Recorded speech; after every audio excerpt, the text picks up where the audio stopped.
धम्मं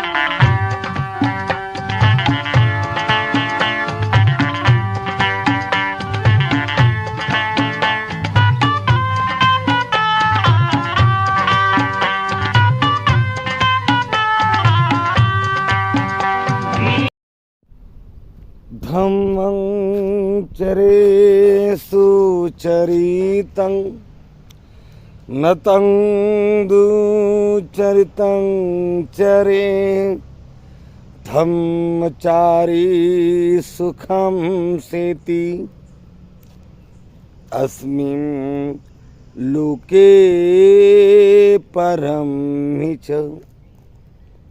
अच्छी तरह से धर्म का आचरण करो, क्योंकि जो व्यक्ति धम्म का श्रद्धापूर्वक शीलों का पालन करते हुए धर्म का अच्छी तरह से आचरण करता है, वो सुख से सोता है, सुख से रहता है। लेकिन साथियों, धम्म का सही तरीके से आचरण तो तब हो सकता है कि जब हम धम्म के बारे में जानें, धम्म की हमें समझ हो, धम्म हम सीखे समझे। आजकल तो बस धर्म की किसी को ज़रूरत नहीं, किसी को महापुरुषों के इतिहास को जानने की ज़रूरत नहीं लग रही है, किसी को मिशन में काम करने की ज़रूरत नहीं लग रही है। दिखावे की दुनिया है, नकल करने की दुनिया है। बहुजन समाज का एक एक युवा, एक एक युवती, नवी पीढ़ी बस केवल आधुनिक दुनिया के तौर तरीकों की नकल कर रही है। टीवी पे आरएसएस द्वारा हर चैनल में, हर एपिसोड में, हर सीरियल में कर्मकांड, अंधश्रद्धा, रीति रिवाज दिखाए जा रहे, जानपुर के दिखाए जा रहे, ताकि लोग इसकी फैशन बना ले और फैशन बनाकर इन रीति रिवाजों को घर में फैशन के तौर पर, दिखावे के तौर पर अमल में लाएं और मनवाद का धंधा खिलता ही रहे। महापुरुषों ने मनवाद के इस पाखंड को मिटाने के लिए काम किया, दुनिया को जागरूक करने की कोशिश की, दुनिया जागरूक भी हुई, सब कुछ हुआ। लेकिन जो दुनिया जागरूक हुई वो अकेली पड़ गई। जिन्हें जगाने गई वो दुनिया अपनों से जागरूक होने के बजाय औरों से जागरूक होकर फिर उसी रीति रिवाज कर्म कांडों में लिप्त हो गई। बहुत कार्यकर्ता, पहले तो बाबा साहब के बारे में समाज जानता नहीं था, केवल इतना ही जानता था कि बाबा साहब ने हमारे लिए लड़ाई लड़ी। कैसी लड़ी, कब क्या किया, किससे कैसी बात की, कैसा संविधान लिखा और इस संविधान लिखते तक कितने कष्ट उठाए। इन बातों को समाज तक पहुंचाने का बहुत सारे लोगों ने काम किया, इसी में बहुत समय गया। फिर बाबा साहब का कहा कि मुझे भारत बौद्ध में बनाना है और बौद्ध धर्म ही अंधश्रद्धा, जातिवाद, वर्णवाद, कर्मकांड से, अंध मान्यताओं से, अंध रूढ़ियों से समाज को निकाल सकता है। बौद्ध धर्म ही समाज में समता, समानता, बंधुत्व की स्थापना कर सकता है। इसलिए बाबा साहब ने बौद्ध धर्म दिया। अब बौद्ध धर्म का ऊपर श्री बुद्धं शरणं गच्छामि, धम्मं शरणं गच्छामि, इतना सीख लिया, पंचशील सीख लिए। कोई शादी हो, ब्याह हो, उसमें बाबा साहब का फोटो लगाना, बुद्ध का फोटो लगाना, बस शादी कर ली, मंगनी कर ली, या मृत्यु के समय बुद्धं शरणं गच्छामि बोल दिया। आगे का बुद्धिज्म बिल्कुल जरूरत नहीं। आगे क्या बुद्धिज्म है जानने की जरूरत नहीं, समझने की जरूरत नहीं, बस नाम के बौद्ध है और आचरण के तो पूरे जैसे थे जो थे वही रहे। तो बुद्धिज्म घर घर तक पहुंचाने का प्रयास किया जाने लगा। The Buddhist society of India घर घर तक पहुंचने के लिए काम करने लगी। लेकिन दूध अपने आंगन में आता है और शराब दुकान पे लेने जाना पड़ता है। बौद्ध धर्म 3 रत्नों का अमूल्य खजाना धर्म के कार्यकर्ते अपने लोगों तक ले जा रहे हैं। और जैसे कि मैंने कहा, दूध आंगन में आता है और दारू लेने शराब के ठेके पर जाना पड़ता है। लोग मनवाद के लिए मंदिरों पे जाते हैं और आंगन में दरवाजे में आए हुए दूध को ठुकराते हैं। ऐसा लगता है उन्हें कि ये कार्यकर्ता कहाँ से हमारा दिमाग खा रहा है। क्या हम बौद्ध नहीं हैं? हम बौद्ध है। शादी में भी हम लोग बुद्ध वंदना के साथ शादी करते, बुद्ध विधि से शादी करते। मरण में भी हमारे घर में देखो तो फोटो लगे हुए हैं। लेकिन बौद्ध धर्म के सिद्धांत क्या है? वो उनके अंधेरे अज्ञान के अंधेरे को कैसे मिटा सकते हैं? उनके अज्ञान को मिटाकर उन्हें परिपूर्ण व्यक्ति कैसे बना सकते हैं? क्यों संसार बुद्ध धर्म के पीछे पागल हुआ? क्यों कई सारे लोगों ने घर बार छोड़ा, सन्यासी का जीवन ग्रहण किया, भिक्षु बने? क्यों संसार का सबसे बड़ा हिस्सा तथागत बुद्ध के दर्शन के लिए, उनके ज्ञान के लिए तरसता है? इसकी कोई ज़रूरत बहुजन समाज का बौद्ध बना हुआ व्यक्ति नहीं समझता। तकलीफें होती है, दुख होता है, उदासी आती है। बड़े बड़े कार्यक्रमों का आयोजन करते, उम्मीद से शिविरों का आयोजन करते हैं। 200 लोगों को संपर्क करते 20 लोगों के शिविर में बैठाने के लिए। 40 लोगों का नाम चयन होता है, 40 लोग नाम लिखते हैं और जब रिपोर्टिंग का समय होता है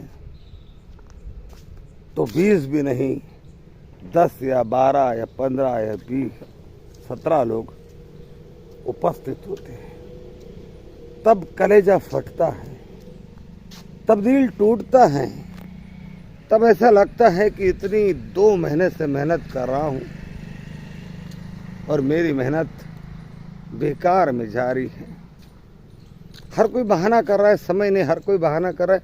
अरे मैं तो निकलने ही वाला था घर से, अचानक मेहमान आ गए, अचानक मेरे रिश्तेदार की मंगनी की तारीख आ गई, फ़ोन आ गया, अचानक मेरा रिश्तेदार सीरियस हो गया, अचानक वो फला मर गया। इस बार नहीं, अगली बार यही रिपीटेड बहाने हमारे सामने दोहराए जाते। दिवाली का पर्व है। आज मेरे लुम्बिनी बौद्ध विहार पर 4 दिन का 20 से 25 लोगों का शिविर चल रहा है। पिछली बार भी 150 लोग 3 दिन लगातार शिविर में रहे। हम दीपावली को ही शिविर आयोजित क्यों करते हैं? क्योंकि 5 दिन की छुट्टी होती है। इन 5 दिनों में बहुजन समाज कर्म कांडों में लीन होता है, रिपीट करता है। वही पूजा प्रार्थना, धन पूजा, लक्ष्मी पूजा, गणेश पूजा, क्या क्या पूजा करता है। और जब वो ये कृतियाँ घर में करता है तो उनके छोटे बच्चे जो अभी छोटे उम्र में वो देखते हैं, उनमें ये ट्रांसफ़र होता है और वो भी वैसे बनते हैं। तो चलो, माँ बाप को बच्चों के साथ अगर शिविर में बुला लिया जाए तो इस 5 दिनों में धम्म समझेंगे। शील क्यों महत्व के हैं, शिलाचरण क्यों करना है, 4 आर्य सत्य क्या है, 10 पारमिताएं क्या है, 10 बंधन कौन से है जिन्हें तोड़ना जरूरी है, कैसे धर्मवान जीवन जिए, ये सीखेंगे तो उनके दिमाग में प्रकाश फैलेगा, श्रद्धावान बौद्ध बनेंगे, आचरणशील बौद्ध बनेंगे। इसलिए इन दिवालियों के दिनों में हम प्रयास करते हैं। 100-200 लोगों का संपर्क किया और 22 लोग शिविर में हैं। 200 लोगों का संपर्क किया, 22 लोग शिविर में हैं। अब बाल श्रामनेर शिविर, बालिका शिविर या उपासक उपासिका शिविर का आयोजन करने जा रहे हैं। कार्यकर्ता अभी से संकोच में हैं, शंका है कि स्कूलों की छुट्टी है, फिर भी लोग बहाने करेंगे, बच्चों को भेजेंगे या नहीं भेजेंगे, खुद भी शिविर में बैठेंगे कि नहीं बैठेंगे। ये सारी बातें मैं आपसे क्यों कर रहा हूँ? मैं इसलिए कर रहा हूँ कि अभी आचरणशील बौद्ध समाज नहीं बना। अभी बौद्ध धर्म की जानकारी जिसके घर घर में, बच्चे बच्चे में, व्यक्ति व्यक्ति में हो, ऐसी परिस्थितियां निर्माण नहीं हुई। अभी समाज का एक अलग अस्तित्व निर्माण नहीं हुआ और समाज की बहुएं सीरियल देखकर लक्ष्मी पूजाएं करने लगी, आंगन में स्वास्तिक के निशान बनाने लगी, मांग भरने लगी, पीपल की पेड़ के चक्कर काटने लगी, करवा चौक बनाने लगी, पूरी सीरियलों की हीरोइन बन गई और अपने पति को हीरो बना दिया, दिखावा करने लगी, मनवाद के चकाचौंध में हीरोइन बन गई। महापुरुषों ने क्या त्याग किया, क्यों किया, और महापुरुष क्यों 22 प्रतिज्ञा का पालन करने को कह रहे हैं, इसकी जरूरत क्या है, ध्यान क्यों करना चाहिए, ध्यान क्यों सीखना चाहिए, शील सदाचार का मार्ग क्या है, जानने की जरूरत नहीं। क्योंकि हमारी नई बहू बेटियां अब फिर से मनवाद में लीन हो गई, तो बहुत काम करने की जरूरत है, बहुत दुख झेलने की जरूरत है, बहुत कष्ट उठाने की जरूरत है। और एक कष्ट उठा रहा, सारी दुनिया दीपावली मना रही है, खुशियां, उन्हें कुछ लेन देन नहीं है, मुझे लेन देन है। मैं देख रहा हूं और इस जंगल में ये वीडियो इसलिए शूट कर रहा हूं कि 200 लोगों पर वीडियो जाएंगे तो कम से कम 10 लोग तो देखेंगे, 10 लोग तो समझेंगे कि जाना कहाँ था हमें और हम बेफिक्र होकर, बेपरवाह होकर अपने मिशन से कैसे भटक गए हैं। हमने अपनी वफादारी बाबा साहब महात्मा फुले बुद्ध के मिशन से जोड़नी थी वफादारी, हम उस वफादारी को कैसे तोड़ रहे हैं। तो कुछ सोचने लगी। मेरा चैनल DPR धम्मप्रिय रविंद्र सब्सक्राइब करेंगी, लाइक करेंगी, कितनी अनोखी बात है। चैनल सब्सक्राइब करने में 1 रुपया नहीं लगता, 1 पैसा नहीं लगता, 1 उंगली सिर्फ क्लिक करना होता है, सब्सक्राइब भी नहीं करते। चैनल का कंटेंट 8 से 9 मिनट का होता है, वो भी पूरा नहीं देखते। इन्हें देखने में खर्चा नहीं आता है, सब्सक्राइब लाइक करने में खर्चा नहीं आता है, और किसी ने कुछ सुन लिया, अच्छा लगा बुरा लगा, इसके ऊपर कमेंट करने में बिल्कुल खर्चा नहीं आता है, बिल्कुल खर्चा नहीं आता है। लेकिन हमें एपिसोड बनाने में, शूट करने में, वीडियो लोड करने में बहुत दिमाग दौड़ाना पड़ता है, एडिट करना पड़ता है, फॉन्ट डालने पड़ते, कलर सेटिंग, वॉइस सेटिंग, और फिर इंटरनेट जला कर हम जागृति की वीडियो बनाकर भेजते, हमें खर्चा आता है, हमें कुछ नहीं मिलता है, और जो देखने वाले हैं उनका कुछ नहीं जाता है। फिर भी पूरा वीडियो 7-8 मिनट 9 मिनट का देखते नहीं, सब्सक्राइब करते नहीं, लाइक करते नहीं, कमेंट करते नहीं। इतना ही नहीं, 10-5 मित्रों को फॉरवर्ड भी नहीं करती। तो जन जागृति की चिड़िया बीमार है, जन जागृति का कार्य बड़ा बीमार है।